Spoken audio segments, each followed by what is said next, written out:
Hey guys, welcome back to Minecraft, the Shipwreck. Today we're reading chapter 17, which is titled Tank. Starts on page 159 and goes to page 169. If you guys have enjoyed this book so far and want to hear more Minecraft novels, make sure you hit that subscribe button. Without further ado, chapter 17, Tank. Tank finds Shark waiting for him at the bottom of the stairwell on his way to the community center the next day. You haven't texted me back, Shark accuses. AJ and Gus are terrible at mini golf. Come on, you expect me to hang out just with those losers? I can't today, Tank says. Okay, well, when can you hang out? My older brother is going to go check out the hill that all of his dumb friends swear is haunted if you want to come. He said this time the spirits or ghosts or whatever will definitely show up, move things around and stuff. Sounds cool, Tank says. It definitely does not sound cool. He doesn't like haunted things or the idea of ghosts at all. I got in trouble and I have to do this community service thing every day, so I probably can't for a while. Oh man, Shark says, his eyes widening. What'd you do? Tank shrugs. Strong and silent. Man, that's what I like about you, Shark claps Tank on the shoulder. I'll tell them you got juvie. He winks. We'll help with your rep. Thanks. Tank isn't sure how that would help, but if Shark says so, then it must. He walks across the courtyard and pretends to go back to the West Tower, and waits until he sees Shark walking down the street, away from his building, before he returns to the community center. Jake and Emily are already at work. Emily is wearing the mask Jake brought for her, a patterned floral one that matches the one in Tank's pocket. She matched her t-shirt and sneakers to the mask as well. And Tank is pleased to see she's actually dusting properly, picking up the knickknacks and setting them aside before wiping down the shelf. I brought a speaker, Jake says. What kind of music do you like? Electronic, Tank says. Emily folds her arms. Rock. Okay, well, I like folk music, but I listen to everything. Want to switch off with the playlist? Sounds good, Emily says. I think we can finish this room today. They start with one of Jake's playlists, which mixes pop and some interesting acoustic guitar sounds and is actually really nice and relaxing. Meditative. Tank isn't sure they would have enough work to last a week, actually. So what's up with the riddles in that server? Jake brightens, like he's been waiting for Tank to ask this all morning.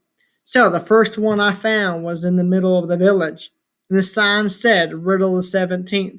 And then, when I solved it, it led me to another one. I think there's like a whole hidden underwater city at the end. Emily pauses. That's so cool. Have you ever gone to the end of the game? Tank and Viv had before, in one of their older games. It had taken them forever to build up to it and be able to defeat the Ender Dragon. Viv had planned for it for months. Got there, but I kept dying. The dragon is gnarly, Emily says. It's not really something you're supposed to do yourself. Jake says, I've tried, but I've never succeeded either. Emily shrugs. Well, everyone knows what it's like. I want to see something I've never seen before. There's treasure, right? Yeah, there's this huge mural I found that shows what I think is at the end of the game. Emily tosses her dusting rag into an empty bucket, whooping when it lands squarely inside. Great. I'm tired of dusting already, anyways. Let's go. We've only been working for 10 minutes, Tank says, but I guess we did make a lot of progress yesterday, before we started playing. Jake grins at him. That's the spirit. Tank coughs as he follows Jake and Emily into the computer lab. Can we at least finish dusting the stuff into the room before we play? Though, I've got allergies. Sure, we do have to clean it anyways. Tank's glad Jake and Emily agree, and they get to work. Tank starts unplugging and taking apart the other rows and spots a folded sheet of notebook paper on the floor. Oh, Viv's coordinates, the whole reason why he got in trouble in the first place. He pockets it to give it to her later. It takes only about an hour to store all the electronic clutter into the boxes. They leave the three working computers set up and push all the boxes into a clean corner. Once they've organized everything, the place looks and feels completely different. Tank even opens the window, letting fresh air flow in. The trees from the courtyard flutter gently in the breeze, and the patch of green is a nice respite from the faded gray wallpaper. Minecraft's soothing music welcomes them back to the world, and Tank finds himself grinning, his heart pounding faster with anticipation. He'd always found Vib's endless energy for Quest rather tiring, but he did it because she liked to, and he liked spending time with her. He'd much rather spend time building more hedge mazes and epic gardens and find new ways to create greenhouses. This mystery of the mermaids feels completely different, like a puzzle to solve. And Tank loves puzzles. This way to the mural, Jake says, minimizing a Word document. What else do you know about this server? Tank asks. Jake opens up a folder on his computer and shows them a series of screenshots, stunning vistas. A seaside village with a square and icy cave, a treasure map, a shipwreck, a document filled with coordinates and notes. It's some sort of game. I feel like by riddle number 17, the designer expected the players to be more advanced already. There's some stuff that have been difficult, but I want to show you what I found so far. Jake leads them west. Here's a blank map. Let's fill in this corner of the world while we're at it. Tank gingerly places the map in the other hand, watching the color fill in as they cross mountains and grassy plains. Hey, wait up! Tank can barely see Emily and Jake ahead through the thickness of the brush. The open plains have given way to dense jungle and can barely move without crashing into overgrown vines. He keeps getting trapped in thick leaves and can barely keep up. How are you moving so fast? I'm just hacking my way through, Emily says. Hold up, Jake says. We gotta stick together. Tank exhales in relief. He can see Emily ahead, her armor a quick flash of gray against the thick green jungle. He can see the path now, if you could call it that. Leaves float above, vines trail down and disappear where Emily blazed through the jungle in a winding, almost zigzag fashion, leaving blocks in her wake. Tank collects the wood, jungle logs. He notes it with interest, carefully. One can always use building materials. Wouldn't it be more efficient to just go in a straight line? Jake calls.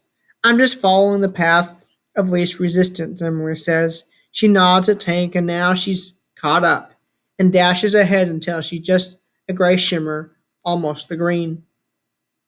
Tank picks up the pace, running after her. It's easier now that he can just follow behind her without having to guess where to go. And they're making good time.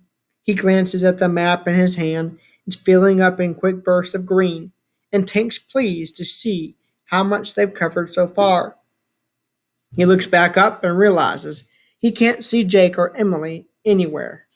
Where are you? Oh, I'm on top of the trees. See me? How are you? Tank shakes his head. He spots movement in the treetops. Jake jumping up and down. Do you see Emily? Yeah, you're coming up? He might as well. Climbing the tree takes some effort and throwing blocks of dirt underneath him. But Tank makes it to the top of the jungle canopy, where Jake's waiting patiently for him. From here, the treetops stretch out endlessly in a lush, verdant expanse. In the distance, lava streams from a cavern just visible in the high cliffs of a mountain. It's easier than cutting your way through.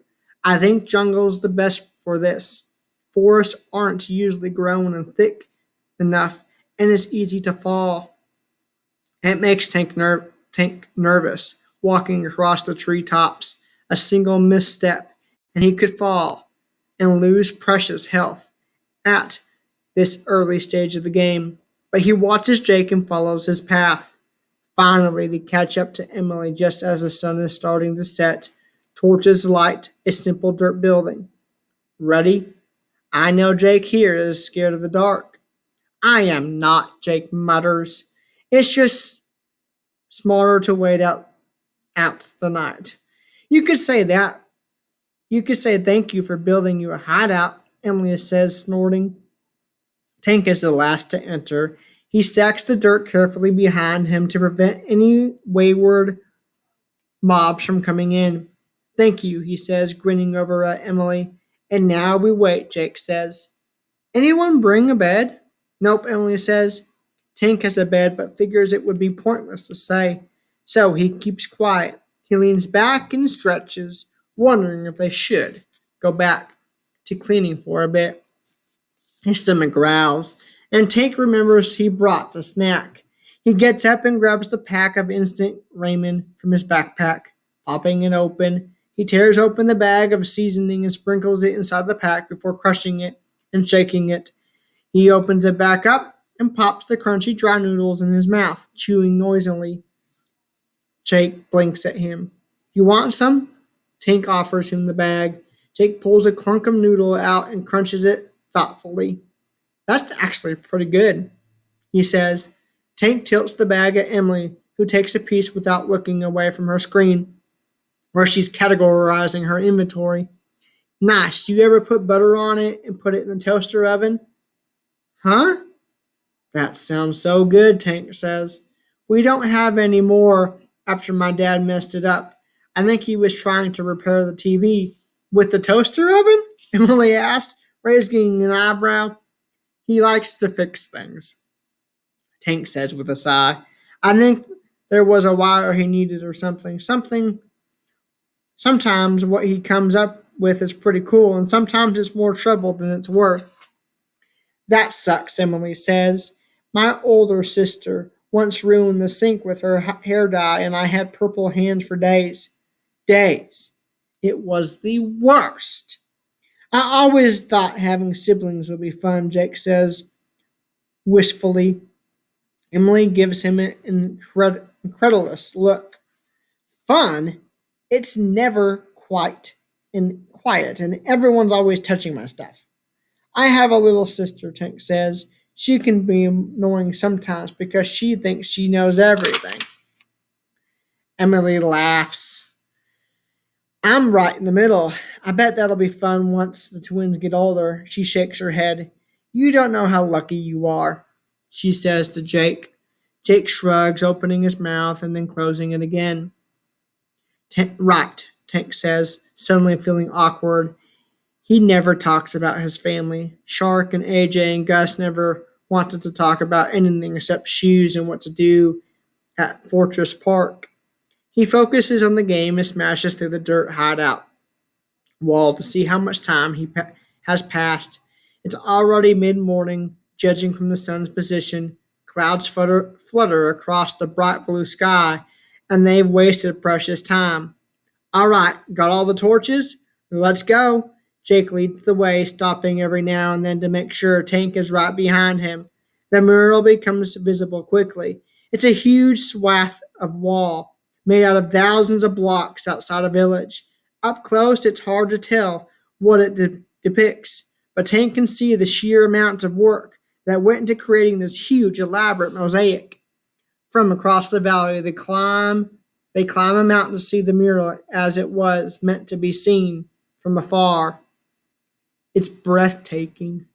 Tiers and tiers of pyramid-like buildings, platforms and bridges, suspended across streets and alleyways, dripping with seaweed, chests filled with sparkling gems, mermaids swimming back and forth with sparkling sunlight filtering through the water. An underwater city, Emily breathes. Incredible, right? I think for what's next, we would need potions and enchanted armor to get farther, and I'm nowhere near. We need to get to work then, Emily says with a brusque confidence Tank wishes he had. He likes building things and creative and designing things, but when he played with Viv, she usually gave him items she'd already worked on. She did still complain about him being too slow or not having the drive to just fight mobs and go exploring with her enough. What if Emily and Jake find that he isn't fun to play with either? Sounds like a good plan. We'll need to buff up to get enchantments and brew potions. Need paper for books. I've got a good place started a little east of here. They follow Jake to his base, and though Tank is still skeptical about Jake's farming skills, he has to admit this place has much more potential than the one he saw Jake in yesterday. Tank, you like organizing and building, right? Can you make the farm at the base super efficient? Emily and I can go look for diamonds. Yes, mining, Emily whoops. We're gonna need the best armor and weapons to go in the nether for the nether wart we'll need. With the task set and plan to level up, Tank has to admit he likes that Jake has identified what he's good at. He would be terrible at mines. It would be good to get experience, but he doesn't want to if he doesn't have to. Instead, he's glad to be useful in this way. Tank whistles as he seeds a new line of wheat, admiring the rows and how efficient they are. The new pumpkin patch is coming along quite nicely now that he's organized Jake's previously chaotic mess. Tank harvests a new batch of sugarcane before planting more along the shore of the lake he's dug out inside the perimeter of the base. There, that's great. Now the sugarcane looks healthy and happy. Maybe it would be fun to make a little design with the water. What about a moat? Hey, this looks great, Jake says when he and Emily get back from their next mining run. It's been a nice way to spend the time, getting to be creative and decorate, while Jake and Emily focus on fighting monsters and mining. Jake and Emily came back a few times to drop off loot to refresh their supplies, and then Jake spent some time working on the south end of their base on something as Emily went back on her own. Oh, super efficient. I like how you organized all the inventory, Emily says, with approval as she digs up in the ground in front of each of the carefully labeled chests, placing crafting tables in a neat row in front of them. Never got this specific before, but I like how you can find everything easily. Stone, wood, weapons, seeds, food. Thanks, Tank says, proud of his progress. You know, there's a redstone thing you can build that sorts all of this stuff for you. I can put one together if you like, Emily says. Oh, that would be great, Tank beams. Emily closes the last chest at the end of the row. Yeah, it's no problem. I like figuring stuff out like that. Huh? You have so many flowers collected for potions and stuff? Yeah, I also like to decorate with them. I like it when things are colorful, Tank says, watching for their reactions, waiting for the judgment or laughter or teasing. That's cool, Jake says. Yeah, I really like how you set up your farm in the world you showed me yesterday. You know, there's a field here, next to where we put the cows. Oh, yeah. Emily walks over to the empty area, which was exactly where Tank was considering building something decorative, but he wasn't sure, with a shared base, if others would like it. A hedge maze would look great, Jake muses. Oh, okay, sure, Tank says, unable to keep the please note out of his voice. I know decorating isn't like finding treasure or fighting monsters or even the point of the game. Jake shakes his head. Everyone has their own way of playing and having fun. This is great. Come on, let me show you what I've been working on. Brewing stands complete, an enchanting table. Jake says there's a new corner of the house, decked out in bookshelf. Tank walks inside, pleased with the ambience. It feels like a magical library with all the books stacked up on the shelves and the messiah of a purple dust floating over the enchanting table in the center. The base is hustling with activity. Tank's never quite fit in with Viv's friends on her server. They were leagues ahead of him, always building epic constructions and designing things that he could barely comprehend. when he and his sister play together. It's a specific kind of partnership that has evolved over time. This feels good, being part of a team. That wraps up chapter 17. I hope that you guys enjoyed, and if you did, hit that like button, and I will see you guys next time.